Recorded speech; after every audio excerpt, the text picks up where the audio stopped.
Aha ya wụ Aisha Ibrahim. Enwe onye na-ama ya. Ọ wụhụ onye ụzọ olu anyị, ọ wụ onye ugwu. Ọ wụ a successful content creator. Yes.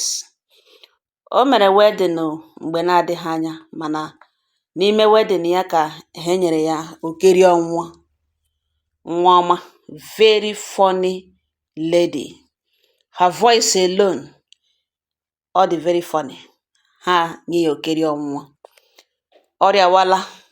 Ụfọdụ ga-asị, ha, ịnụkwa from aha ya na ọwụnụghị onye ụzọ olu anyị, ọwụkwanụghị onye ofe mmanụ. Achọrọ m ka ịghọta na ihe a nọ ebe niile. Yes. Dịka ị na-akpọ oku ka mba ụwa bịa soro, ikwu na ibe bịa soro kelee Chineke, bịa soro ṅụrịa na ihe ọma mere ṅụ. Jisikwa ike zụọ nwa ṅụ ndụ n'ụdị ị nwere ike, n'ụdị ọbụla. Atụkwasịla mmadụ ọbụla obi. Atụkwasịla mmadụ ọbụla obi. Ọchị niile awụghị ụtọ. Aka niile awụghị aka enyi. Ngụta obi niile awụghị obi ịdị mma. Atụkwasịla mmadụ ọbụla obi. Tụkwasị Chineke kere ṅụ obi. Ya ekwekwa ṅụ nghọta na mmemme niile, ọgbakọwa niile, ọkpụkpọ oku niile, oku bịa rie bịa ṅụọ. Ndị ọma na-abịa, ndị ọjọọ na-abịa. Ndị kpọrọ ṅụ asị ga-abịakwa. Ndị hụrụ ṅụ n'anya ga-abịakwa. Mmadụ ga-abịa, ụmụ mmụọ ga-abịakwa. Ndị ahụ mkpụrụ obi ha jupụtara n'ekworo, n'anya ụfụ, n'iwe, na ajụ afọ. Naanị ihe ha na-eche otu esi adọtụ ṅụ, otu esi apụrụ ṅụ, dọọ ṅụ kpụkpụrụ ka isi ṅụ ruo ala. Ọ gwụla ihe ha na-eche n'obi ha. Ha enweghị nchegharị. Ha enweghị mmatakwara. Ha enweghị obi ebere. Ha enweghị ihe wụ ka a ga-eme asha ihe mere. No. Mgbe ahụ ị na-aṅụ na-aṅụrị, ha nwa na-aja eze. Aṅụrị ha ga-ebido mgbe isi ṅụ ruru ala. Ọ wụ oke n'ọrụ nne ṅụ na nna ṅụ na ndị zụrụ ṅụ gị tolite ilezighi anya mgbe ịwụ obere nwa. Mana gị tolite okorobịa, tolite agbọghọbịa, ụwa dị mkpa. Ọ dịrị gị ịzụ onwe ṅụ ndụ. N'oge nke our great grandparents, ihe eji mara ndị iro wụ ịdụ obo.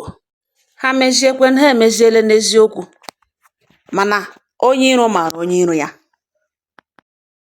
Mana oge anyị nọ n'ime ya ugbu a, onye iro ṅụ chọrọ ịnọ ṅụ n'akụkụ. Onye iro ṅụ achọghị ịhapụ akụkụ ṅụ. Ọ ga-eme ihe niile ka ị trọstọ ya. Gị bewe ya ebewe. Gị tie mkpu ome ọnụ gherere m, ya ewere oso bịa. Gị che na ọ wụ ịhụnanya. Gị che na ọ wụ ezi enyi, ezi ọyị ṅụ. Naanị ihe ọ chọrọ wụ ka ị trọstọ ya. Ka ị wekete ya nso, ka ọ gbaa ṅụ, hapụ ịgbaje. Ọ wụ dịka onye iro anyị nwere n'oge ka ugbu a. Ihe ọzọ dị mkpa ka ị zere wụ, biko, emene mmadụ ihe gị sị ọ gịnị ka ọ ga-eme. Gị mee mmadụ, gị mewa ya obi. Onye ịmachiri gị machi ya n'ike n'ike. Gị jụọ sọ gịnị ka ọ na-eme. Mmụọ na-agwa ṅụ sọ gịnị ka ọ ga-emenwu, na-enweghị ihe onye ahụ pụrụ imenwu. Gị mee, gị ele anya n'azụ. Gị pịawa azụ. Gị mee onye ahụ ka o bee ka ọbara gbapụta ya n'anya. N'obi ṅụ, ọ gịnị ka onye ahụ ga-eme. Na olee ihe onye ahụ ga-eme. Biko, ọ dị very very dangerous. Ọ wụ ego ka iji. Ọ wụ mma ka ị mara n'obi ṅụ. Ọ wụ ike ka ị dị. Ọ connections ka ị nwere. Naanị ṅụ ma ihe na-enye ṅụ moral. Sọọsọ ṅụ ma ihe iji aba. Mana ị ga-ime mmadụ ihe, gị sọ gịnị ka onye ahụ ga-eme. Gị na-ahụta onye ahụ na ịka ya. Gị na-ahụta ya na ịka ya jide ego, na ịka ya gbapụ dị mkpa, na ịka ya dị ike, na ịka ya nwee connection, na onwe ihe onye ahụ ga-emeli. Biko wepụ gị echiche dị otu a n'ime ṅụ. Ọ dị dangerous. Ihe ikpeazụ m chọrọ ịma ego ọnụ ebe a. Ọzọ dị ka ibe ya wụ ịhụnanya. Ihe a na-akpọ ịhụnanya.